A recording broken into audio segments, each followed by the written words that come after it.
আসসালামু আলাইকুম, সবাই কেমন আছেন? আলহামদুলিল্লাহ, আপনাদের দোয়ায় আমি ভালো আছি। সকাল সকাল উঠে চলে গেছিলাম বাজারে। বাজার থেকে 2টা মোরগ আনছি। একটা মুরগি, একটা মোরগ আনছি। আইনা এগুলারে পরিষ্কার কইরা কাইটা নিব। সিঙ্কের উপরে ফেলে এখন কাইটা নিব। আমি যে আলাদা কইরা ময়লা করি না, একবার সিঙ্কের উপরে রাখাই কাইটা নিব। কাটার জন্য দেখি এত হার্ড হয়ে গেছে, তখন ওই যে বেলুন নিয়ে নিছি। বেলুন নিয়ে বাইরে বুড়ে মুরগিটারে কাইটা নিছি। কাইটা একটা মুরগি নিছি রান্না করার জন্য, আরেকটা মুরগি রাইখা দিছি। তো এটারে সুন্দর করে মাখায় নিব। ময় মশলা সব কিছু দেবো। হাফ চামচ হলুদের গুঁড়া, হাফ চামচ মরিচের গুঁড়া, হাফ চামচ ধনিয়ার গুঁড়া, হাফ চামচ জিরা বাটা। তো এগুলা দিয়ে সুন্দর করে মুরগিটাকে মাইখা রাইখা দিছি সাইডে। একটু সরিষার তেল দিছি, দিয়া এটাকে সাইডে রাইখা দিছি। সাইডে রাইখা দিয়া এই যে দেখেন, একটু পেঁয়াজ দিতে ভুলে গেছিলাম। পরবর্তীতে এক মুঠ পেঁয়াজ নিয়ে আসছি আইনা, ওই পেঁয়াজটাও দিয়ে দিছি এটার সাথে, মাখায়া রাইখা দিছি সাইডে। তো এটা মেরিনেট হওয়ার কারণ হলো এটার ভিতরে ময় মশলা ঢুকবে এবং লবণটা ঢুকবে। কিন্তু ওই মাখানোর সময় মনে হয় লবণ দিতেও ভুলে গেছিলাম, এরকম কোনো একটা কিছু। তো গ্যাস ছিল না, জিরাটাকে টাইলা নিছি। এটার মধ্যে এখন একটু তেল দিব, তেল দিয়ে জিরা ফোড়ন দিব, সব ধরনের গরম মশলা দিব। তো দেখেন যেই পরিমাণ গ্যাস, মনে হয় আঙ্গুল দিলেও আঙ্গুলটা পুড়বে না, এই পরিমাণ গ্যাস ছিল। তো তেজপাতা, জিরা, লং, এলাচি, দারচিনি, গোলমরিচ, মানে সব ধরনের গরম মশলা আমি এই তেলের মধ্যে দিয়ে হালকা করে ভাইজা নিব। তো দেখেন, আর ভাইজা নিব। ওই দিক দিয়ে যেই মুরগিটা, 2টা মুরগি আনছিলাম, একটা মুরগি যে রয়ে গেছে ওই মুরগিটাকে আবার মাঝখান দিয়ে প্যাকেট করে ওইটা ফ্রিজে রেখে আসছি। তো এই যে গোলমরিচও 2-3টা দিয়ে নিছি, সব কিছুই দিছি গরম মশলা দিয়ে। এখন এটাকে পেঁয়াজ দিব, পেঁয়াজ কুচি করে রাখছি। পেঁয়াজটাকে বেরেস্তা করার জন্য এই আঁচের মধ্যে পেঁয়াজটাকে দিয়ে নিব। অল্প একটু পেঁয়াজ দিছি আর বাকি পেঁয়াজটা রাইখা দিছি।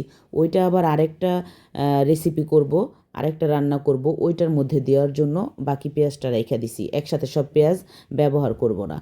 তো এই পেঁয়াজটাকে লাল লাল করার পরে আদা রসুনের বক্সটা আনছে, আয়না দেখি একবারে আদা রসুন নাই। তো যাই হোক, কাঁচায় কুচায় অল্প একটু দিছি, দিয়ে মানে কোনো মতে অল্প একটু দিছি, আবার অল্প একটু রাইখাও দিছি আদা রসুন। ওইটা দিয়ে আবার কালকে একটা কিছু রান্না করব। তো একটু পানি দিয়ে কষাই নিব। আদা রসুনের গন্ধটা যখন চলে যাবে, এরপরে দিব আপনার অন্য অন্য সব মশলা। অন্য অন্য মশলা বলতে কি, টমেটো দিব। একটা মুরগিতে কালার আনার জন্য টমেটো সস ব্যবহার করে অনেকে। তো সিজন যেহেতু আছে, টমেটোর দামও কম, এই জন্য টমেটো ইউজ করছে। 4-5 কোয়া দেশি রসুন দিয়ে দিছি। কেন জানি মনে হয়েছে আদা রসুন বাটা কম হয়েছে, এটার জন্য দেশি রসুন দিছি। এই যে দেখেন, ভুনা ভুনা করে তেলটাকে উপরে উঠায় নিয়ে এসেছি। তেল কিন্তু তরকারিতে খুবই কম দিছি, কারণ ম্যাক্সিমাম সময় দেখি দেশি মোরগের থেকে তেল বেরোয়। আমি জানি না, এটা কিন্তু মুরগি, বারবার মোরগ বলতেছি, থুক্কু। তো যাই হোক, এটা হলো মুরগি, আর মোরগটাকে ফ্রিজে রেখে দিছি। ওইটা আগামী কালকের পরের দিন রান্না করব। ওইটা রেসিপিও শেয়ার করব। তো এখানে দেখেন 4-5টা কাঁচামরিচ দিয়ে নিছি, কারণ আমরা কাঁচামরিচের তরকারিটা বেশি খাই, এই জন্য। এখন 4-5টা আলু দিয়ে নিছি, কারণ আমার ছেলেটা প্রচুর পরিমাণে আলু পছন্দ করে, এই জন্য গোল আলুগুলোকে সিলে আনাম দিয়ে নিছি। এই মুরগির সাথেই কষায় নিছি, কারণ মুরগিটা একদমই ছোট ছিল, যার কারণে দ্রুত সিদ্ধ হয়ে যাবে। আজকে কষানোর মতো সময়ও পাইনি, ছেলে খাবে খাবে বলতেছে, এই জন্য তাড়াহুড়া করে ঝোল দিয়ে দিছি। আর দেশি মুরগিতে একটু ঝোল বেশি খায়। আপনারা মনে মনে বলবেন এত ঝোল দিতেছে কে লেগা, পাগল মহিলা একটা। তো যাই হোক, আসলে ঝোল দিছি কারণ ছেলে প্রচুর পরিমাণে ঝোল চায়, এই জন্য দেশি মুরগি ঝোল ঝোল করে রান্না করছি আলু দিয়ে। আর এর মধ্যে এত মাথা ব্যথা করতেছিল, মাথা এত ব্যথা করতেছিল, এই জন্য একটু গরম পানি কইরা নিছি, অল্প একটু, দেখছেন, গরম পানি কইরা নিছি। এখন ব্ল্যাক কফি খাইতেছি। সকালবেলা চা খাইছিলাম যদিও, তারপরেও ওই চায়ের নেশা উঠে যে বারবার, এই জন্য এখন তো চাটা কমায় দিছি, একবার খাই সারাদিনে। এই জন্য যে ব্ল্যাক কফিটা বানায় নিছি। কফিটা শেষ হয়ে গেলে এটাও ছেড়ে দিব। যত ধরনের বদ অভ্যাস আছে সব ছেড়ে দিব জীবন থেকে, একদম ত্যায্য করে দিব সব, চা কফি যা আছে আমি নিজে থেকেই। আর এই যে দেখেন, কষানো হয় নাই, তারপরও ঝোল দিয়ে দিছি। দেখেন কি পরিমাণ তেল উঠছে, আমি কিন্তু এত পরিমাণ তেল দিছিলাম না। এই মুরগি রান্না করতে গেলেই তেল ওঠে। আর এইখানে দেখেন বজ্জাত একটা লাউ, এই পচা লাউ আমার লাইফে আমি দেখি নাই। আজকের লাউটার মতো পচা লাউ, জানি না রান্নার পরে কেমন হয়েছে, কিন্তু আমার রান্না করতে হবে, এই জন্য আমি রান্না করছি।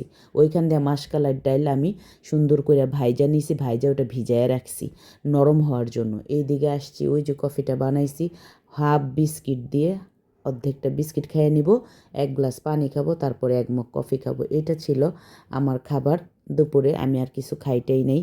তো এখন ওই যে জিরা গুঁড়ি করে নিছি, মুরগির মাংসটা হয়ে গেছে, জিরা গুঁড়িটা দিয়ে দিলাম। আর ওই যে ডালটাকে ধুইয়া কিন্তু বসায় দিছি। মাসকালাইর ডাল আসলে এভাবে রান্না করে কিনা আমি জানি না, অনেক সময় গুঁড়ি ডাল পাওয়া যায়। তো আমার কাছে গুঁড়ি ছিল না, গোটাটা ছিল, গোটাটারে ভাইজা আমি এভাবে করে নিছি। তারপর এটাকে সেদ্ধ করছি ভালো করে। এখন সাইডটাকে আমি করে নিব। এর মধ্যে যে কলিং বেলটার সাউন্ডটা হইতেছে, এইটা আমার ছেলে বাইরে গেছিলো, ও হলো বিকালের নাস্তা খাবে শর্মা। তো আমি ওরে বানায় দিইনি বা বাসায় আজকে কোনো নাস্তা টাস্তা করি নাই। বিকেলে গেছে ওর শর্মা আনতে টেস্টিটির থেকে। তো ওইটার কলিং বেলের সাউন্ড হইলো। এখন আমি ভয়েস দিচ্ছিলাম, ও আসতেছিল। দেখেন এই যে কড়াইটা আমি নামায় নিছি, তরকারিটা হয়ে গেছে আমার।